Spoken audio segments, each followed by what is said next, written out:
السلام عليكم ورحمة الله وبركاته، أهلا بيكم في فيديو جديد من قناة صاحب الكورة. النهاردة هكون معاكم في ماتش الأهلي وسموحة. هحكي لكم قصة الماتش، حدوتة الماتش، حكاية الماتش في الجولة 19. خلاص متبقي 3 جولات على انتهاء الدور الأول في الدوري المصري.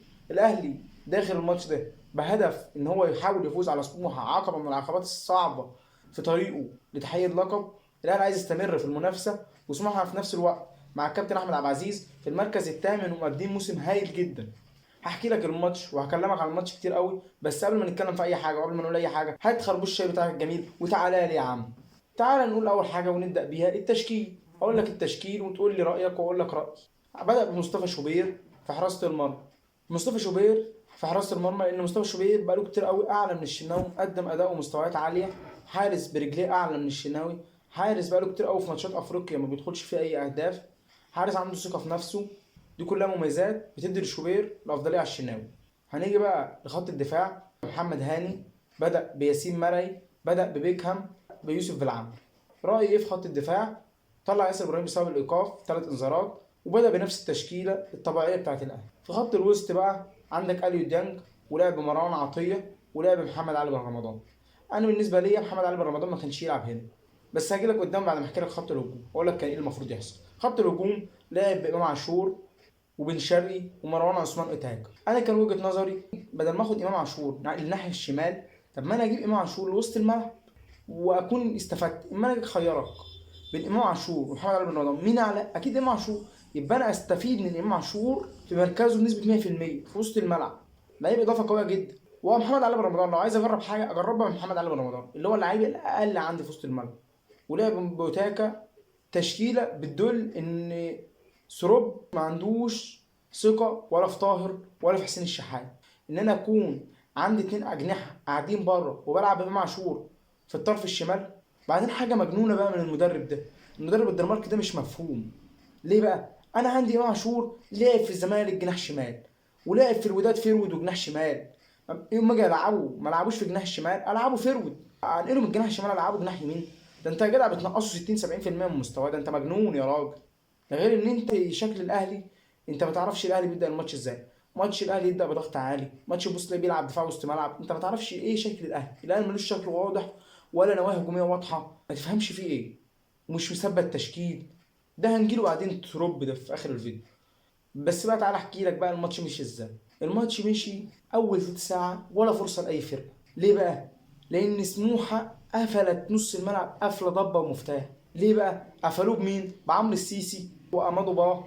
اول تلت ساعه الماتش هادي جدا، رتم الاهلي بطيء، استحواذ سلبي، كان في اخطاء في التمرير، وكان في ضغط هايل من ثلاثي المقدمه بتاع سموحه، ان كان سمير فكري او صامويل اماضي او عبده يحيى. الضغط ده كان مأثر على لعيبه الاهلي في البدايه، ان كان خط الدفاع كله او وسط الملعب. فكان رتم الماتش في البدايه بطيء، الاهلي مش عارف يلعب لمسه ولعبه اللي لعيبته متعوده عليها. وما تيجي بقى تبص الاهلي ليه نص ملعبه ما كانش شغال، هتلاقي ان صمادو ماسك ديانج، هتلاقي ان عمرو سيسي احد افضل اللعيبه في سموحه في الدوري بعد انتقاله من الزمالك. ما تعرفش في لعيبه بتمشي من الزمالك كده من عندنا تتحول. الولد من ساعه ما مشي من عندنا وانا بتفرج على الدوري، الواد طالع طالع طالع، الواد من احسن لعيبه نص ملعب في الدوري كله. لازق لامام عاشور، طب ما لقاش امام عاشور لزق لمحمد علي بن رمضان. فبقى اهم ركزتين عندك لطلاب الكوره ان كان اليو ديانج او محمد علي بن رمضان في اول تلت ساعه مقفول عليهم. خلاص كده الاهلي اتكتف. ومش بس الاهلي اتكتف، الاهلي بيبقى عنده اخطاء في التمرير. طب ليه سموحه عرفت تقفل الملعب بالشكل ده؟ حاجه تانية برضه عملها المدرب بتاع سموحه، ان هو كان الفرقه كلها بتلعب في مساحه معينه من الملعب، ما كانش متراجع قوي منطقه ال 18، فدي كانت بتديله اريحيه في اللعب. ان انا حتى لو ما اتقطعتش او لعيب عدى من الاهلي، ده انت لسه عند وسط ملعبك بره، انت لسه ما عملتش انجاز. وهتبص تلاقي سموحه بتتحرك ككتله واحده، كره متر يمين هتلاقي وسط الملعب كله بيرحل، الباكات بترحل، قلوب الدفاع بترحل، فهتلاقي الدنيا زحمه. ودي اللي كان مميز سموحه.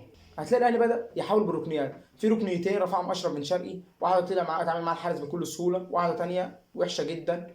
هتلاقي مفيش حاجه في الماتش لحد ما بيجي بقى خطأ الحارس الكارثي. حارس ضعيف يا جدعان، ايه دي شوطه تخش فيك يا جدع. بالعمل بيرقص ترقيصه حلوه جدا غير الغندور، بيشوطه سهله في ايد الحارس، لا بتقع من ايده بتروح رد الاوتاكا جوه. 1-0 في الدقيقه 30. ليه الجون ده جه؟ الجون ما جاش الا برضه امام عاشور اتنقل من النمه دي، راح لعمق الملعب. تعال احكي لك من الاول بقى، انا مش هنسالك مروان عطيه. شوف تغيير الملعب بتاعت مروان عطيه ناحيه امام عاشور. لعيب تاني في وسط الملعب كان وقف ما راحش خد التانيه من امام. الواد ما لعب بقى وما وقفش، راح خد التانيه من امام اداها بالعمري. الواد مروان ده احسن لعيب في الماتش النهارده. الولا في كوره الجون ده هو نجم الجون. يعني ولا تقول لي بالعمري ولا تقول لي اوتاكا، هو ده الجون ليه بصراحه. الولا لعب الكره لامام وراح خد من امام اداها بالعمري، يعني متحرك. هو اللي كان شغال في وسط ملعب الاهلي النهارده. سموحه بقى وفرص سموحه، هبص تلاقي سموحه بتروح جابت محمد هاني. جابت محمد هاني كان مخترقه في الشوط الاول. ليه بقى؟ كله بيروح من يمتها. هتلاقي احمد عفيفي بيروح، هتلاقي سمير فكري، هتلاقي لعيبه كتير بتشوط، هتلاقي اكتر من 4 شوطات من اماكن خطر، ولكن الانتاجيه صفر. ما اقدرش اقول عليها فرص حتى. تمريرات جنب العارضه. كارثيين لعيبه سموحه. لعيبه سموحه بتعمل كل حاجه، نص ملعبه شغال بشكل كويس، خط هجومه بقى عنده حته لعيب جامد بصراحه. لكن شوط تسديد بقوه مفيش، الفينش مفيش. دي بالنسبه للشوط الاول. طبعا الشوط الثاني هيبدا بقى وهنتكلم عليه. اي حد طبعا هيتكلم على الشوط الثاني يقول لك الاهلي محتاج ينزل حد من طاهر وحسين الشحات. لا، المدرب برضه بيستمر في عنده على فكرته اللي هي الفاشله وما بينزلش الاثنين لعيبه دول. مش عارف ليه المدرب ده مصر على شويه حاجات كده من ساعه ما جه، مش عايز يغيره، وممكن يكون سبب في رحيله. سموحه بيبدا الشوط الثاني بيشوط كوره خالد الغندور بيطلع مصطفى شوبير بعملاقه. دي الفرصه الوحيده اللي كانت له مع الجون في الماتش كله. بيجي بعد الفرصه دي بقى الاهلي بيبدا يفوق شويه، بيطلع واحده برده حارس سموحه من محمد علي بن رمضان. هم دول الفرص المؤثره في الماتش. غير كده سموحه بيحاولوا يخترقوا من على الجناب، بيحاولوا يعملوا حاجه. مفيش غير صامويل امادي هو اللي عنده الانتاجيه وعنده التمرير الجيد وعنده كل حاجه جيده. ان كل فرقه سموحه فرقه مهلهله في الناحيه الهجوميه، فرقه بتصنع فرص عن طريق وسط ملعبها. الناحيه الهجوميه الانتاجيه لا شيء. لكن برضه عندي تعليقات على شويه لعيبه. ايه اللي انت بتعمله يا عبده يا يحيى ده؟ ايه اللي انت بتعمله ده؟ يعني كذا كوره قدام الجون، انت رتمك بطيء، انت مهاجم تعبان يالا. انت تنح قصاد الجون. متعودين نقول على اللعيب تنح ما بيقدم حاجه قصاد الجون، انما ده ما بيقدمش اي حاجه. انما ده انتاجيتك صفر. هتلاقي بقى استحواذ سلبي من سموحه، هتلاقي استحواذ سلبي من الاهلي. مفيش اي حاجه، مفيش اي فرص، ماتش سلبي جدا. هقول رايي في كل لعيب في الاهلي واقول التقييمات. بس قبل ما ندخل الاهلي اروح لسموحه كده، في كذا لعيب شدني في الماتش. يعني عندك دبش مدافع كويس، كان بيلعب في المصري وكان بيلعب في البنك الاهلي قبل كده، مدافع هايل. عندهم عمرو السيسي عامل احسن موسم ليه بعد ما مشي من الزمالك. عندهم صمويل اماضي ده مهاجم كويس جدا. الثلاث لعيبه دول في سموحه شدوني جدا. هقيم بقى لعيبه الاهلي. مصطفى شوبير، الوقت اللي الاهلي احتاجه فيه لقاه ياخد 7 من 10 عشان ما جاش عليها الا كوره واحده، بس كورته برجليه حلوه ياخد 7 من 10. خط الدفاع بقى، بيكهام عمل ماتش تقيل قوي وماتش عالي قوي، 8 من 10. من المدافع الجديد هادي رياض ياخد 7. هو مدافع كبدايه بدايه مبشره، لكن محتاج ان هو مش كل حاجه شتت، مش كل حاجه طوح، محتاج يهدى عن شويه عن كده. بالعمري قلت لكم خامه كويسه في اول الفيديو، تقييمي ليه 6 من 10، لان هو ما قدمش الزياده الهجوميه الماتش ده بشكل كويس. هو ما فيش غير كوره الجول بتاعته كانت مخترقه في الشوط الاول، ولا الشوط الاول ولا الشوط الثاني شاط ولا سدد على المرمى ولا عمل اي تهديد ولا عمل اي عرضيه. ياخد 4 من 10 النهارده خارج الفورم. وسط الملعب اليو دانج عمل ماتش في المتوسط منه 6 من 10. مروان عطيه احسن لعيب في الماتش 9 من 10. محمد علي بن رمضان حاول ان هو يبقى فيرو الثاني جنب اوتاكا في الشوط الاول، انما انا شايفه برضو الملعب تقيل قوي عليه. محمد علي بن رمضان وامام عاشور مع بعض. ليه بقى؟ محمد علي بن رمضان بيحب يشتغل من العمق، امام عاشور بيحب يشتغل من العمق، مش هينفعوا مع بعض في الملعب.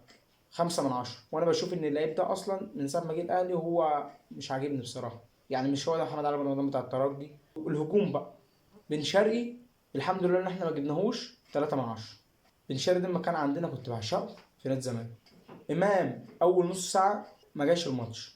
امام الشوط الاول كل كور مقطوعه. امام الشوط الثاني برضو انتاجيته على الاجناب ان كان بيودي حد او بيعمل اي حاجه مفيش. 7 من 10. وامام لعيب كبير عشان كده ياخد 7 من 10. حتى هو مش في فورمه، مش بيعمل خطات كارثيه، مش بيسبب لك في اي مشكله، ياخد 7 من 10.